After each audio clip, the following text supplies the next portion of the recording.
Welcome to Internationally Qualified Registered Nurses, or IQRNs. Australia will be offering a new streamlined pathway to general registration by April 2025. So, what is this new streamlined pathway about? The NMBA, or the Nursing and Midwifery Board of Australia, will offer two additional pathways for those eligible internationally qualified registered nurses. And who are those eligible IQRNs? Those who are registered nurses who have registered and practiced in an NMBA-approved comparable international jurisdiction. So, which means if you are currently residing in one of those NMBA-approved comparable international jurisdictions, then you don't need to take additional examination or further study to become a registered nurse in Australia. These are the countries listed as the current NMBA-approved comparable international jurisdictions, which have similar standard as Australia when it comes to regulatory approaches, education, and registration procedures to become a registered nurse. Below are the United States, the United Kingdom, Canada provinces of British Columbia and Ontario, Ireland, Singapore, and Spain. To help you decide if you are eligible RQRNs of this new standard, let's discuss each pathway. Pathway 1 are for those RQRNs who obtained their relevant qualification to be a registered nurse and who have practiced in one of those NMBA-approved comparable jurisdictions.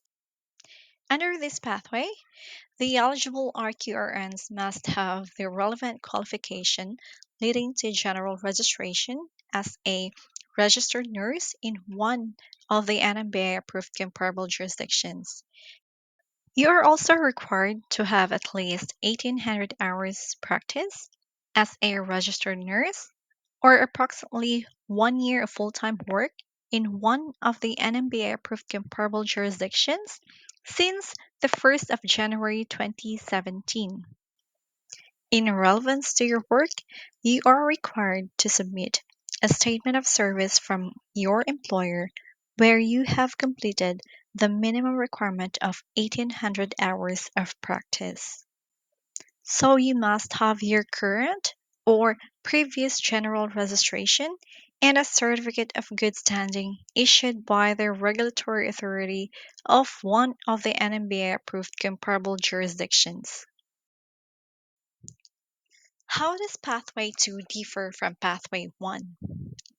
Pathway 2 are those RQRNs who did not obtain their relevant qualification in one of the NMBA approved comparable jurisdictions, but they have successfully completed a regulatory examination to become a registered nurse of one of the NMBA approved comparable jurisdictions.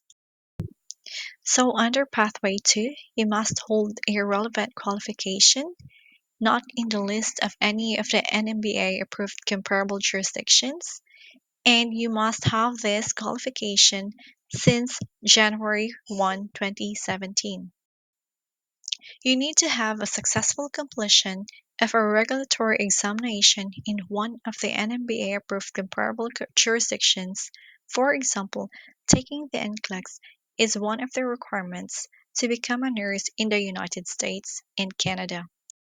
You must also have your current or previous general registration as a registered nurse in one of the NMBA approved comparable jurisdictions at any time since the 1st of January 2017. You are also required to have at least 1,800 hours of practice as a registered nurse in one of the NMBA approved comparable jurisdictions since the 1st of January 2017. These are the additional requirements for both pathways: criminal history, CPD or continuing professional development, English language skills, residency of practice, professional indemnity insurance arrangements. The good news is, under this new pathway, registration process may only take 1 to 6 months, So the sooner you do, the sooner you will complete your registration. However, this streamlined pathway does not apply to IQRNs with a sole qualification in mental health nursing, pediatric nursing, disability nursing, and those who have a substantially equivalent qualification. The question now is, what if I do not meet this new standard?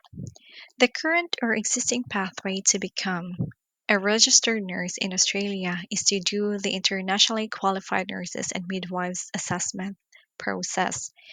This is still remains in effect, and this is an outcomes-based assessment. You have to take the MCQ exam and the OSCE. This is the copy of the pathway flowcharts to give you a clear view if you meet the eligibility requirements of this new standard. This can be also found on AHPRA's website. Link will be provided in the comment section. So that's all for the new streamlined pathway. For any registration inquiries, please contact AHPRA or NMBA directly as I am not affiliated with them. Wishing you the best of luck. Please don't forget to like, follow, subscribe, and share. Thank you.